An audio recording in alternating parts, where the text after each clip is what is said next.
প্রথমেই প্লাবন পরিস্থিতির খবরে নজর রাখতে হবে, কারণ পরিদর্শনে যাবেন মুখ্যমন্ত্রী মমতা বন্দ্যোপাধ্যায়। আজই তিনি পরিদর্শনে যাচ্ছেন। কোন কোন জায়গা তিনি দেখবেন, সেখানে প্রশাসনিক ব্যবস্থা কি, আর কিভাবে দুর্গতদের পাশে থাকছে প্রশাসন, সেগুলো তিনি খতিয়ে দেখবেন। কোথায় আর কি কি প্রয়োজন, সেই সব কিছু প্রয়োজনীয় নির্দেশ দেবেন। শুরুটা কোথা থেকে হবে, কখন হবে, জানবো। আবির রয়েছে আমার সঙ্গে। আবির, তুমি জানো যে গত কয়েকদিন ধরে এক হচ্ছে অতি ভারী বৃষ্টিপাত, অন্যদিকে হচ্ছে যে ডিভিসি যে জল ছেড়েছে তার জেরে রাজ্যের একাধিক জায়গা প্লাবিত হয়েছে এবং এর মধ্যে হুগলি, মেদিনীপুরের মতো বিস্তীর্ণ এলাকা রয়েছে। গতকালকেই মমতা বন্দ্যোপাধ্যায় ডিভিসির যে ভূমিকা তার সমালোচনা করে তিনি পোস্ট করেন এক্স হ্যান্ডেলে। একই সঙ্গে তিনি বেশ কিছু পরিসংখ্যানও তুলে ধরেছিলেন যে ডিভিসি গত কয়েক বছরে কি পরিমাণ জল ছেড়েছে এবং চলতি বছরে এখনো পর্যন্ত কি পরিমাণ জল ছেড়েছে। এবং রাজ্যে দীর্ঘদিন ধরেই অভিযোগ যে যথাসময় ডিভিসির তরফ থেকে রাজ্যকে জানানো হয় না জল ছাড়ার বিষয়, ফলে বেশ সমস্যায় তাদেরকে পড়তে হয়। এবং জল ধরে রাখার কারণে যে জলাধারগুলি রয়েছে সেই জলাধারগুলি ড্রেজিং করে না ডিভিসি, তাতে সমস্যা আর অনেকটা বৃদ্ধি পায়। তো এই পরিস্থিতিতে প্লাবিত এলাকাগুলির কি অবস্থা সেটা সরেজমিনে খতিয়ে দেখবেন তিনি। কিছুক্ষণের মধ্যে তার রওনা হওয়ার কথা আছে। আরামবাগ, খানাকুল, গোঘাট এই সমস্ত জায়গা, পাশাপাশি মেদিনীপুরের ঘাটাল সন্নিহিত বেশ কতগুলি জায়গাও তিনি আজকে পরিদর্শন করবেন। ইতিমধ্যেই দফায় দফায় রাজ্যের একাধিক মন্ত্রী এবং সচিবকে এলাকাগুলিতে পাঠানো হয়েছিল। তারা গিয়ে বৈঠকও করেছেন, পরিস্থিতি সম্পর্কে পর্যবেক্ষণ করেছেন। এবার সরাসরি মুখ্যমন্ত্রী তিনি নিজে গিয়ে গোটা পরিস্থিতি পর্যবেক্ষণ করবেন। ধন্যবাদ আবির। খানাকুল, ডিভিসি ছাড়া জলে খানাকুল ভাসছে। খানাকুলের বিস্তীর্ণ এলাকায় কখনো এমন দেখা গেছে যে আরামবাগ থেকে কলকাতা আসা যে রাস্তা, রাজ্য সড়ক, তার উপর দিয়ে জল বয়ে যাচ্ছে। খানাকুলের কি পরিস্থিতি? খানাকুল থেকে আমার সঙ্গে সান্নিক রয়েছেন, একবার কথা বলবো। সান্নিক, কি অবস্থা খানাকুলের?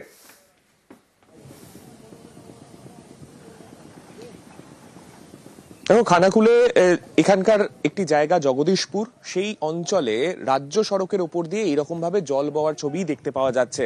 এখানকার যারা স্থানীয় বাসিন্দা তাদের বক্তব্য, গত 6-7 বছর ধরে তারা এই পরিস্থিতির শিকার।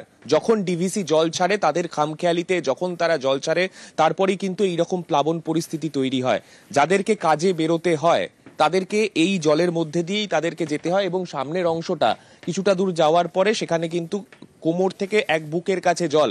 সেই পরিস্থিতির মধ্যে দিয়ে কিন্তু তাদেরকে যেতে হয় এবং এখানকার পারাপারের জন্য তাদের এই অফিস টাইমে বা তাদেরকে বিভিন্ন কাজে, তারা যে ব্যবসার কাজে বেরোচ্ছেন সেই সময় কিন্তু নৌকো এবং ব্লক প্রশাসনের তরফে দেয়া ট্র্যাক্টর, এটাই কিন্তু তাদের জন্য ভরসা। তারা তাতে করেই এই জল পারাপার করেন। এই জলের মধ্যে দিয়ে তাদের চলাচল।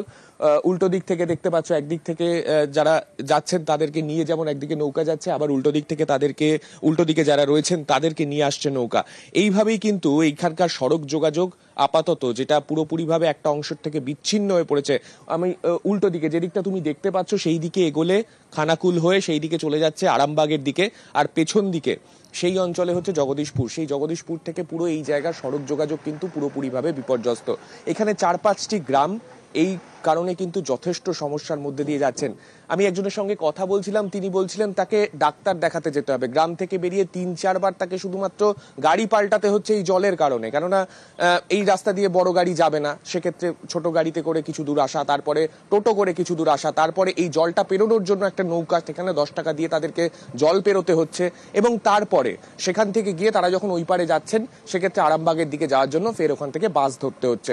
অর্থাৎ এই ভোগান্তির ছবিটা, যেটা এখানকার মানুষ প্রায় এখন আষাঢ় মাসের শুরু থেকে তারা দেখছেন বলে দাবি করছেন, সেটা কিন্তু শুধুমাত্র এই বছরের ছবি না, এটা বছরের পর বছর তারা এই ছবি দেখে যাচ্ছেন।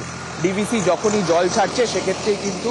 আচ্ছা সান্নিক, এই যে ট্রাক্টরটা গেল, এই যে ট্রাক্টরটি গেল সান্নিক, এই ট্রাক্টরের সামনে দেখছি লেখা আছে বিনামূল্যে যাত্রী পরিষেবা, পশ্চিমবঙ্গ সরকার।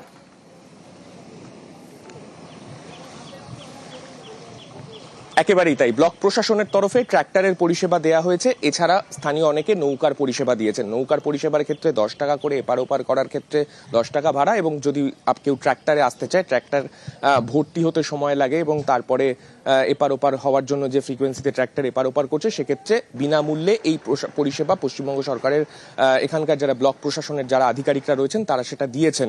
কিন্তু এইখানকার যা পরিস্থিতি, প্রত্যেক বছর এই যখন বৃষ্টির মধ্যে কিছুটা হলেও কিছুদিন এক এক জায়গায় জল থাকে, সেইটা তারা বলছেন তারা মেনে নিতে পারেন, কিন্তু এইরকম ভাবে বৃষ্টি নেই হয়তো সেই রকম, তার মধ্যেও ডিভিসির খামখেয়ালিতে তাদের এই গোটা এলাকা যেভাবে প্লাবিত হয়ে যায়, সেই পরিস্থিতি নিয়ে কিন্তু তারা যথেষ্ট ক্ষোভ প্রকাশ করছেন।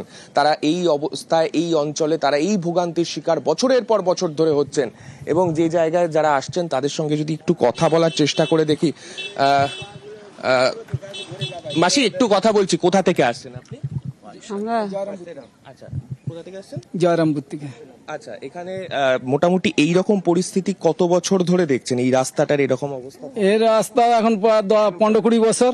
15-20 বছর। হ্যাঁ ডিভিসি যখনই জল ছাড়ে তখনই এইরকম হয়ে যায়। হ্যাঁ হ্যাঁ হ্যাঁ।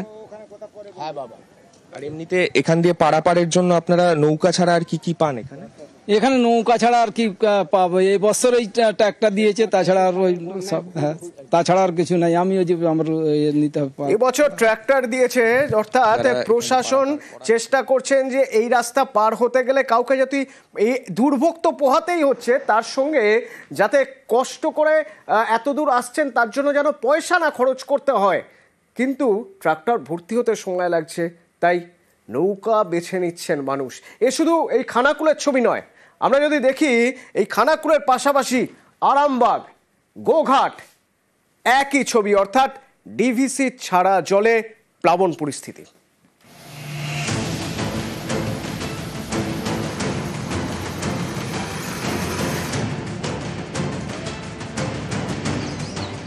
ঝাড়খণ্ডে নাগাড়ে বৃষ্টি, জল ছাড়ছে ডিভিসি ছাড়া জলে দক্ষিণবঙ্গে ফুঁসছে একাধিক নদী, যেমন হুগলির খানাকুলে, রূপনারায়ণ এবং মুন্ডেশ্বরী। এই দুই নদী ফুঁসছে পাড় ছাপিয়ে জলমগ্ন 9টি গ্রাম পঞ্চায়েত এলাকা। মারোখানা, জগৎপুর, ধান্যঘড়ি এবং ঠাকুররানী চকে দুর্ভোগ চরমে, জল একেবারে বাড়ির ভেতরে। চাষের জমিতেও জল, রাস্তায় নেমেছে নৌকা।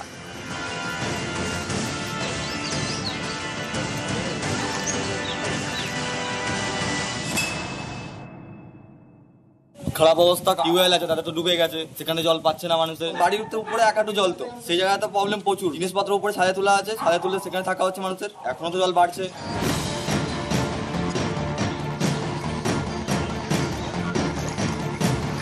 খানাকুলে মারোখানা উচ্চ বিদ্যালয়, এই স্কুলও জলে ডুবেছে। গত 30 দিনে 3 বার বন্ধ স্কুল। স্কুলে জল, পরীক্ষা জলে।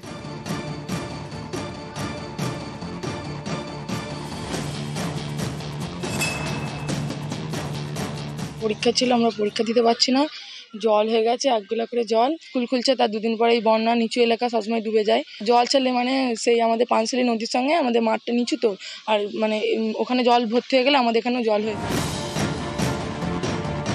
ডিভিসি জল ছাড়লেই এ রাজ্যের বিস্তীর্ণ এলাকা প্লাবিত হয়, যেমন সম্প্রতি ভেসে যায় আরামবাগ, গোঘাটের বিস্তীর্ণ এলাকা। সাতবেড়িয়ার কামারপুকুর, বদনগঞ্জ রাজ্য সড়ক জলমগ্ন হয়ে পড়ে। বাড়িতে জল, রাস্তায় জল, স্কুলে জল।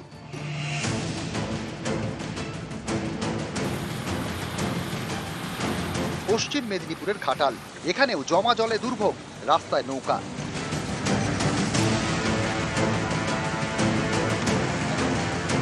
ঘাটালের শিলাবতী এবং ঝুমি নদীর জলস্তর কিছুটা কমেছে, কিন্তু বাসিন্দাদের দুর্ভোগ কমেনি। ঘাটাল পুরসভার 17টির মধ্যে 13টি ওয়ার্ড প্লাবিত।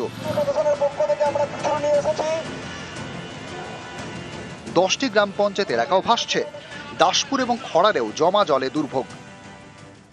একে উপরের বৃষ্টির জল, তারপর ডিভিসি ছাড়া জল, শুরু থেকে যে জলটা এসছে এখনো পর্যন্ত জলটা নামেনি। বাইক আমাদের বাড়ির সামনে প্রায় 1.5 মাসের কাছাকাছি নিয়ে যেতে পারিনি। যাতায়াতের প্রচুর সমস্যা হচ্ছে, বাচ্চাদের স্কুল বন্ধ, সামনে স্কুল পরীক্ষা ছিল, পরীক্ষা বন্ধ।